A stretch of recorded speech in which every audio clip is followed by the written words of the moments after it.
Welcome back to the Zarosports channel. So, in this video, we're going to go over the 5 reasons why I stopped using the whip band.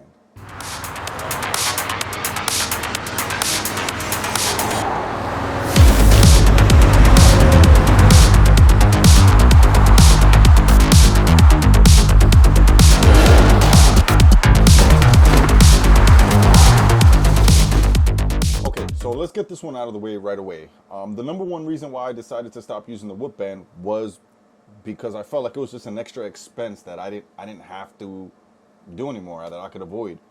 And so there was obviously other reasons why this came about, and we'll cover some of those as I keep going through the brief list. So the Whoop membership is about $30 per month. I know some of you watching this, you're going to be like, wow, that's not a lot of money at all. And then the other half of you are going to be like, wow, that's a lot of money. In totality, I wore the band for a little bit over 2 years. It was like September 2020 when I first ordered the Whoop, and I distinctly remember receiving it on September 11th. So I did the unwrapping, I did the unboxing, the whole thing, and I got it set up and wore it for the first time on September 11th. So I personally saw some value in paying the $30 at first, right? The $30 per month for the subscription was actually worth it for me. In the summer of 2020, leading up to the holiday season, I was actually in really good shape. And so being able to see all these metrics, I thought it was gonna be a huge advantage. So reason number 2, the freaking tan line. Oh man. So in order for you to get valuable feedback from this wearable, the Whoop band, you can't take this thing off. Like ever. So you're out there in the blistering heat, freezing cold, no matter what, you should still be keeping this band on your wrist. And because of that, you're gonna experience a weird looking tan on your wrist along with some other possible side effects. Like for me, I used to get like a rash, like right in that area right there where the sensor would sit. And so it just wasn't the most comfortable piece of tech to wear in my opinion. It would always get stuck on things. Like my backpack, when I was like putting my backpack on, it would like always get stuck on the strap as I'm like sliding my hand through. For some odd reason, just walking around the house, I would constantly like pump my wrist, especially if I was wearing the freaking battery puck. So during that 1.5 years wearing it, I did use the 3.0 and the 4.0. So we will get into that. And I am gonna say the 4.0 was significantly smaller and a lot more comfortable. So that's gonna bring us to reason number 3. Charging.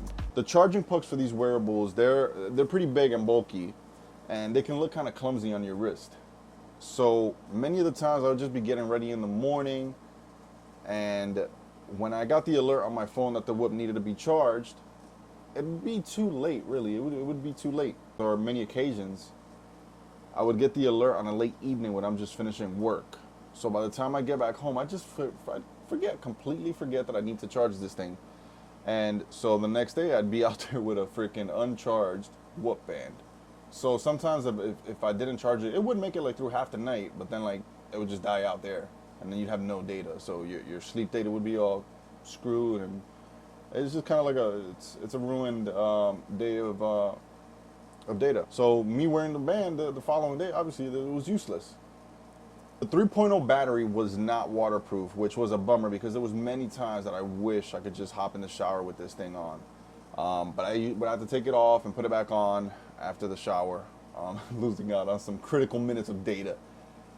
I'm kidding, of course, and I felt like it was really inconvenient. The 4.0, they did a really good job reducing the overall size of the battery and the device overall. Making the rechargeable puck waterproof, and now it's also USB-C to charge it as opposed to like the micro USB that the 3.0 used to have. So one last thing I'd like to touch on the battery issue is that if you're watching this, you probably have several devices that need charging. So I'm neat. I like to be neat. So I'm sure that you want to be neat as well. So I highly recommend building out like a dedicated space to put all of your charging devices, or your like a recharge station, if you will.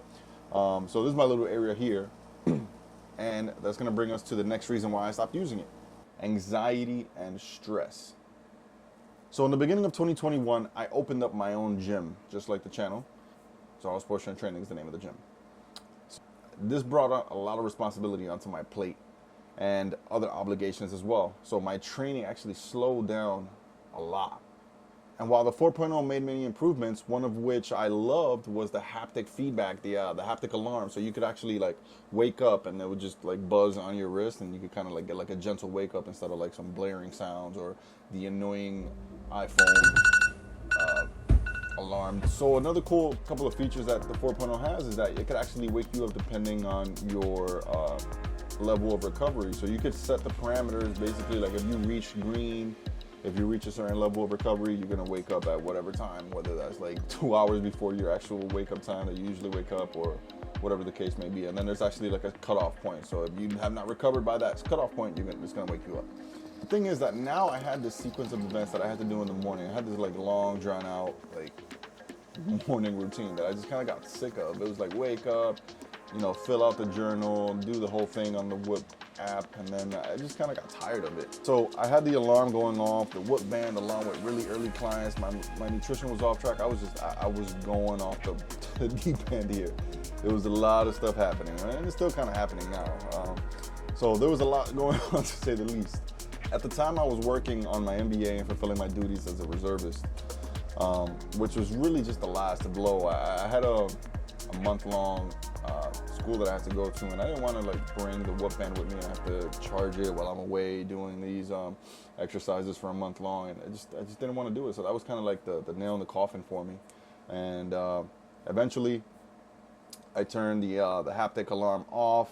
I only started using my phone because I was just focusing on so many external factors and not so much my health and performance anymore. It was just kind of turning obsolete. It was just becoming a paperweight for me. So I was wearing this thing just to kind of look cool now at this point, which leads me to the last point. The data gathering just didn't justify the monthly subscription anymore. So as you know now, my life was transforming a lot. I had a lot going on, and I just really wasn't focusing on my health and fitness as a priority at the moment. I honestly needed a little break. And so I was focused on building the business a little bit further, finishing school and everything in a timely manner. All of these events caused me to be in a bad mental state. So I was just seeing that my recovery wasn't always green. For sure, I could have done a lot better. I could have just focused and but it was a lot. There was a lot going on. It was much easier said than done. So I'm coaching myself. I followed my own advice. I needed to keep in priority the things that mattered to me the most at the time, and it didn't happen to be my health and fitness. So I kind of stopped doing everything I was doing. So the things that would actually propel me forward is what I was continuing to focus on.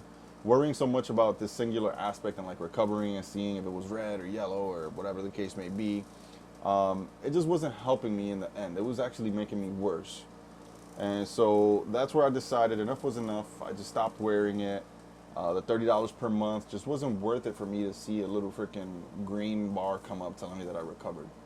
And so that's why I stopped using the Whoop band. I'm not mad about it. Eventually, I'll get back to training hard and maybe start using the Whoop band again, as I'll need to start tracking all those metrics again, the sleep and all those variables, as I like to look at the data. It's kind of cool to look at it. So my closing statement, I don't hate the Whoop band. I just had other priorities that were not fitness. It's a wonderful device, but as soon as my priorities shifted, it became a less valuable device to me. And that's really the message that I'd like to put out to you. If you're serious about your fitness and you're looking for those small, nuanced details and improvement markers, then yeah, get the band and track your stats. But if you're just a weekend warrior or thinking about getting it just for fun to see how you're sleeping, there's much better alternatives. You can get the Apple Watch apps. There's a lot of them out there that can track your sleep. So yeah, there's a lot better alternatives. I'm gonna leave in the video description below a couple of links. So yeah, head on over, watch some of those. Before I let you guys go, honorable mention. So again, I'm not bashing Whoop, not by any means. It's a cool piece of tech. It's a cool piece of wearable tech. The things that I like about it was the Apple integration and the different colored accessories that come with it. There are accessories that kind of started stepping those up, and they're really cool. So those things I did really enjoy about the Whoop. All right, guys, so that's going to wrap up this video. Thank you so much for watching. If you enjoyed this content, make sure to like and subscribe. I'll see you guys on the next video. Peace.